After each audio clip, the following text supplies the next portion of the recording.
Hello everyone and welcome back to the Dork Side. I am the Dork in the Road, and today we're going to talk about great gifts for the dual sport and adventure motorcycle rider in your life that will run you between $20 and $50, aka the nice gift category.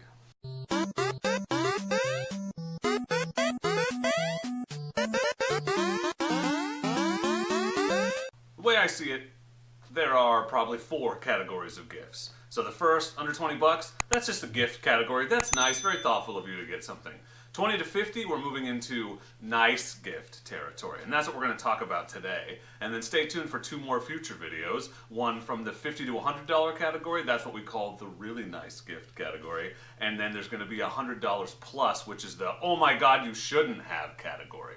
But for those of you who are sensible gift givers that want to get something nice that isn't going to break the bank, this is a really great place to be. And I'm going to give you 11, not 10, 11 options, great options for any dual sport or adventure motorcyclist in your life. And remember, these videos really have 2 intended audiences. If you love someone who rides a dual sport or adventure motorcycle and you're not sure what to get them, the point of this video is to give you some great ideas and a place to start. And if you are a motorcycle rider who wants to help someone who you think is probably looking to get you the perfect gift, feel free to send them a link to this so they can get an idea. So let's just dive right in. 11 great gift ideas for a dual sport or adventure motorcyclist that'll cost you between $20 and $50. So the first thing on our list is the Oakley O-frame goggles, which you can see right here on my Bell MX-9 helmet. For off-road riding, especially if you're going to be doing trail riding or any sort of slow speed riding, goggles are super helpful. Or if you're going to be riding in the elements like I've been lately, because they won't fog up like a visor will.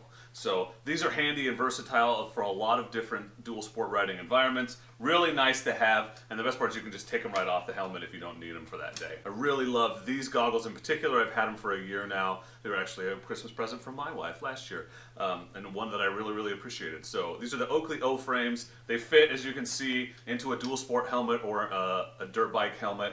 And they're just really nice to have a good set of goggles, and price does make a difference. Cheap goggles will fog up on you and they won't be as comfortable all day, so these are a really good sort of mid-range, reasonably priced but still high quality in my opinion. So Oakley O-frame goggles, really good. Next item, number 2, is a jersey. And so we did talk about the low-cost built jerseys in the previous video, but there are a ton of companies that make jerseys. There's lots of cool options out there, and like I've said before, you can't have too many jerseys. So I'm going to recommend the O'Neill Element, because I know that O'Neill's a good brand and I like the way they look, but really any motocross style jersey would be a great gift for your off-road dual sport rider. And all the items in this video are linked down below, so feel free, if there's something that catches your eye, just click right through. Many of those are affiliate links, so they support the channel at no cost to you, so I appreciate that. Number 3, an item that I never go out into the woods without, ever. I never go out in the woods or on the trails without, actually, and that's my hydration pack. So this is an Ozark Trail. I'm not particularly enamored of this brand. It's just the one that I have because I got it cheap at Walmart, and it's really, I've had it for 2 years now, and it's really stood the test of time. So it's been really good. I like this one because the size, it's not so big that it's in your way or you really notice it, but there is enough room for storage, and so I keep my, I can put my compressor in here if I want, I put my lunch in here, there's room for a firearm if you carry one, lots of options, but it's not so big and unwieldy that you think about the fact that you're wearing a backpack all day. So I really like this one. I've had to replace the valve, but otherwise the hydration pack and everything has been really good. But drinking water is one of the most important things to do when you're out in the woods, and it's a lot easier to do when you have it conveniently located on your back. I can drink out of this while wearing a helmet while riding. So that's really nice to have. Another piece of gear that I actually don't have, but it's one of the things that maybe a lot of riders don't buy for themselves, but it is actually really nice to have and really important, is a neck brace. Especially if the person that you're buying for spends a lot of time on the trails. On the trails, the biggest danger is slower speed impacts. You're more likely to come off of your bike and fall at a weird angle or land on rough terrain. And so the neck brace keeps you from moving your head too far, keeps it from getting twisted or tweaking your neck really badly. And so it's a really important protective piece that's probably the next thing that I'll buy for my kit. The one that I've linked is an EVS Sport neck brace. It attaches to your chest armor, but it's a good place to start if you're looking to help someone upgrade their gear. So these are the Shift Enforcer knee pads. These are $23. These are what I wear on the trails. Anytime I'm out in gear that doesn't have built-in knee armor, these are what I wear. They're really cool. They're not expensive, but they've been very protective. These are covered in scrapes and scratches from when I've gone down wearing them. They fit down into your motocross boots. They also fit into my adventure boots, so that's super handy. So you can get the double protection and then all the way up to the knee. Knee protection, Shift Enforcer, these have served me really well for the time that I've had them, a couple years now. These are the Fox Titan Race elbow pads. I used to have a pair of cheap $10 built elbow pads, and they were fine protection-wise, but they weren't super comfortable to wear all day. These are a lot nicer than those because they strap up above your elbow for one. It keeps them from sliding down. They have adjustable straps, and there's a neoprene sleeve inside, so you aren't dealing with the straps directly on your arm. It's just a lot more comfortable. And these have been perfectly serviceable. I put them on and forget that I'm wearing them. There's really good protection, and they're not super expensive. These are $30-ish, I think. If you're looking to help somebody upgrade their protection, knee pads and elbow pads are a great place to go, especially if they're doing trail riding and wearing the jersey that you also bought them. Or our next item, which is a set of body armor. So that's also really, really great for trail riding if you're doing any technical riding. And in the summertime, if you're outside and it's super hot, it's nice to have the mesh armor with a jersey on over the top rather than wearing a full jacket or anything.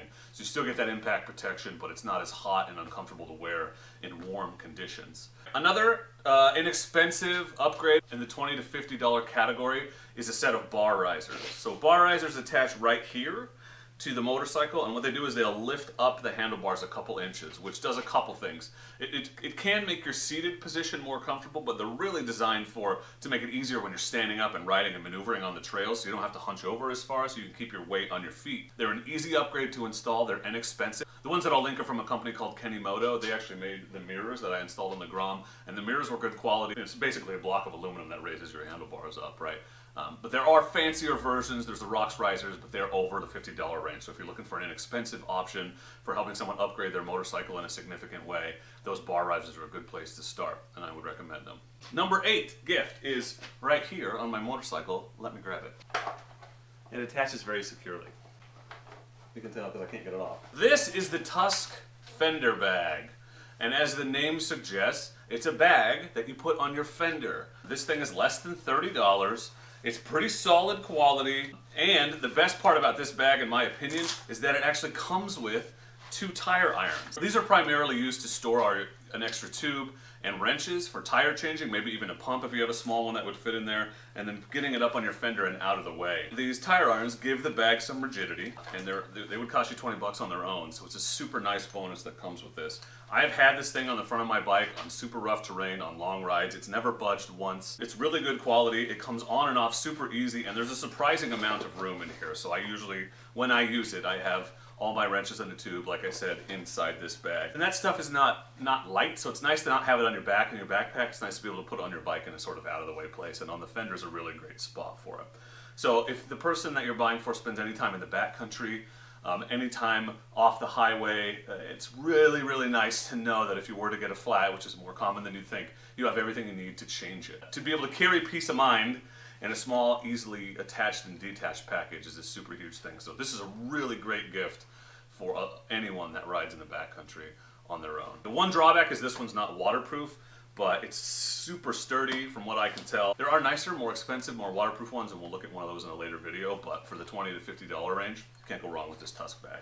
Number 10, one of my favorite pieces in my kit, and one that I get way more use out of than I thought I would, is, taking it out of the bag right here because it's packed up on the bike, my Silky Gone Boy. It is dirty as hell. This is a compact folding saw. These are actually arborist saws, I believe. It's a Japanese design.